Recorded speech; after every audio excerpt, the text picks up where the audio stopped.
Jubi. Áno, to som ja, váš obľúbený modný poradca. Hej. Mám dcerku, čo má rok aj 4 mesiace. Ak sú tu nejaké mamičky, tak je to 71 týždňov. Mami to z nejakého dôvodu počítajú všetko v týždňoch. A ja jej závidím. Ja dcerke závidím, lebo ona, kokos, všetci sa o ňu starajú, niečo jej vadí, spraví, že hneď cecok do huby. A ja na sucho. A ona, najviac jej závidím, ona už od narodenia má viacej vlasov, jak ja. Začali sme chovať sliepky. To nesúvisí. Začali sme chovať sliepky, samozrejme ne v byte, vo výťahu. Máme záhradu, lebo sme zadlženejší. Začali sme, žena s tým prišla, že chce sliepky. Hej? A ja som nenadával, ja v tom vidím win-win. Hej? Budeme mať čerstvé, chutné bio vajíčka a ona sa bude mať s kým porozprávať. Tak ja, že dobre, len o to sa treba starať. A sliepky majú city, to ste vedeli? Oni majú city, jedna sa na mňa normálne nahrala. Lebo som rozbil vajce. Samozrejme omylom. Ja som proste, bral som tie vajíčka a neviem čo, a už veľa, a voda, a zatváral som a dreli. No len sliepka, čo bola hneď za plotom, čo to celé videla, tak v momente, že...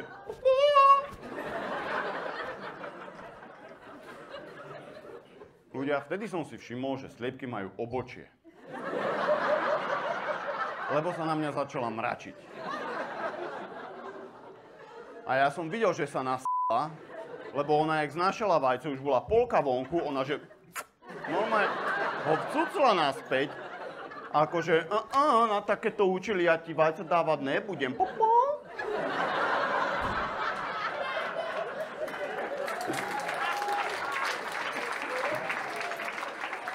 No a ja som sa aj snažil vysvetliť, že to bolo omylom, ja hovorím, že... A ona len urazenie, že... Ľudia, ja som videl, že nasrata 5 sliepok. Každý druhý deň 5 vajec. Od tohto incidentu už len 4 vajcia. Ja som úplne videl, že ona to zadržiava. Ja vždy, keď som išiel okolo toho kurína, ja som pozrel na ňu, ona... Takto. Toto trvalo 10 dní, ale dobre to dopadlo, lebo spravili sme z nej perfektnú polievku. Takže situácia sa vyriešila. Hej. Kúpil som auto, takéže nové auto, konečne. Lebo ja som vždy kupoval auta také, že použité na inzeráty a tak, hej, lebo mi bolo ľúto dať veľa prachov za to. No a tie použité auta, oni, vždy tam niečo bolo zlé. Hej, nejaká vada alebo niečo. A konštruktívna kritika manželky, ona, že ty vždy kúpiš nejaké také pokazené. Lebo ja keď dávam tie inzeráty pozerať, tak tam zaškrtnem, že iba jebané. A vo filtri zvolím, že skryté vady 5 a viac.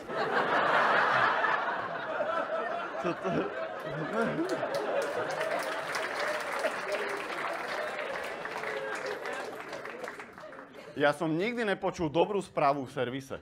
Naposledy, čo som bol s autom v servise, typek ho dá na zdvihák a kúka, že to auto, keby bol koň, tak ho dám odstreliť. A normálne zapol počítač a začal mi ukazovať, že čo stoja nové náhradné diely, nech ma môže ešte viac vysmiať. A ja ITčkár, kúkam na to, jak on zapína ten počítač a mu hovorím, trošku ma to potešilo, lebo kúkam na ňo a že keby ten počítač bol koň, tak ho dám odstreliť. Jaj. Ja som, normálne mi začalo byť ľúto za môjim prvým autom. Škoda 120. Mal tu niekto 120-nu? Zatleskajte. Kokos, tu to normálne fanklub 120-ny.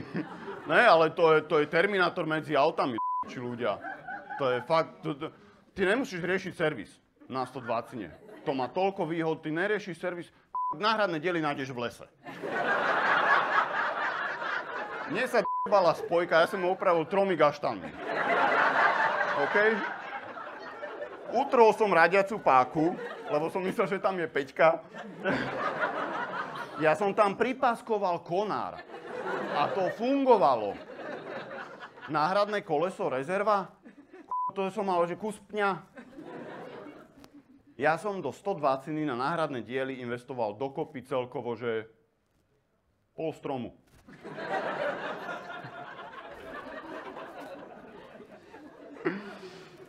Jaj. Nie, akože, fakt, to je auto, čo ti nikto nechce ani ukradnúť. To, keď ti ukradli, tak len omylom. To večer zmizlo, ráno si ho mal naspäť aj s plnou nádržou. Od ľútosti. Ja som býval Ďakujem. Ja som býval v Petržalke, keď som mal 120, ja som zabudol zavrieť okno vodiča. Na druhý deň ráno ja som si našiel peniaze na sedačke. Ty keď ideš 120, ty máš priestor. Nevnútri, tam sa tlačíš, ale okolo teba. Všetci ťa obchádzajú, nikto do teba nechce nabúrať. Keby sa 120 zrazila s fúrikom, na fúriku je drahšia oprava. Ja som normálne rozmýšľal, že kúpim znova 120, ale žena, že... Dobre, má pravdu. Je to na túto dobu...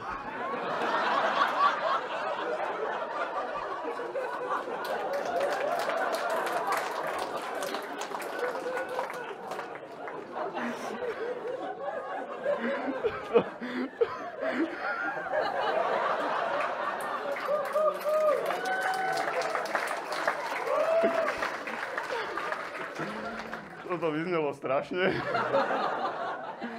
Ale je pravda, že v tejto dobe už je tam veľa takých nedostatkov. Nepohodlné, hej? Na túto dobu už je to nepohodlné. Napríklad nemôžeš tam nechať nič cenné, lebo to auto sa dá otvoriť hocičím. Otvoríš právitkom, pinzetou, to je jedno. To je jedno. To auto by bolo zabezpečenejšie, keby sa zamykalo na suchý zips. Lebo ten aspoň nevieš otvoriť potichu. To auto stále píska, škrípe, aj keď stojí, aj vypnuté. To je jak muž na smrteľnej posteli.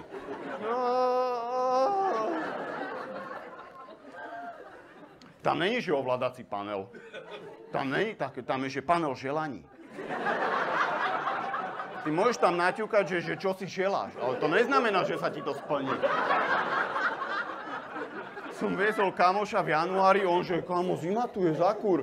Ja že, tu bude teplo až v lete.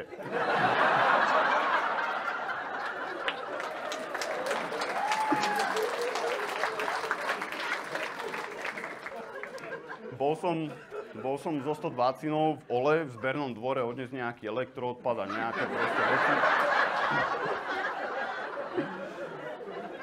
A ľudia, čo tam pracujú, že a nechávaš aj túto auto?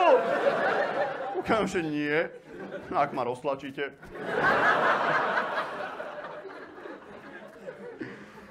Joj. Ne, to je akože dobré auto, ono by fungovalo super, keby celý čas jazdil len v klimatizovanej miestnosti.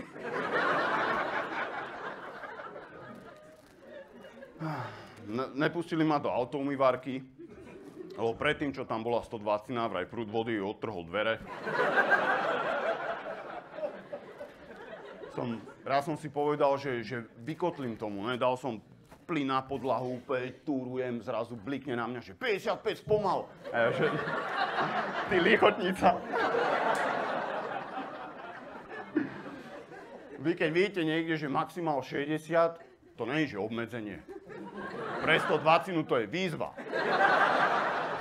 Koučak, to auto začne dymiť, keď počas jazdy dáš pretačať kazetu. Hej.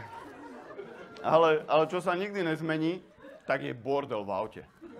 Bordel. Ja som vždy mal bordel, lebo prevážam kaľčo. Teraz ešte mám decka, tie hneď blato, blchy, bar, čo tam donesú. Ja nemôžem len tak povysávať v aute. Nemôžem, tam je taký bordel, aby som najprv musel že pokosiť, pokopať, porilovať, to vylopatovať a potom môžem ísť na ďalšiu vrstvu.